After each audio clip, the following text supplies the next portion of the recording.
ఈ ఖర్జూర చెట్లకు చాలా అంటే చాలా చరిత్ర ఉంది. అది నేను రీసెర్చ్ చేసి తెలుసుకున్నప్పుడు చాలా అంటే చాలా విషయాలు తెలిసినాయి. అయితే ఇది జూడాను ఇక్కడను. సో 2000 ఏళ్ళ సంవత్సరాలది.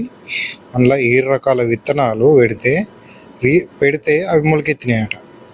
సో వాటికి పేర్లు కూడా పెట్టారు.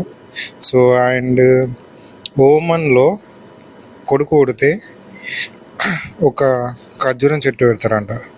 సో ఇవి చాలా అంటే చాలా ఆరోగ్యానికి మంచివి. అండ్ ఇవి సబ్బులలో అండ్ కాటుక తయారీలలో కూడా యూజ్ చేస్తారట దీన్ని. సో చాలా అంటే చాలా డిఫరెంట్ విషయాలు తెలిసినాయి. ఇది ఒక్క వీడియోలో అయితే సరిపోదు, మన తర్వాత వీడియోలో కూడా చెప్పడానికి ట్రై చేస్తా, ఒక పెద్ద వీడియోలో.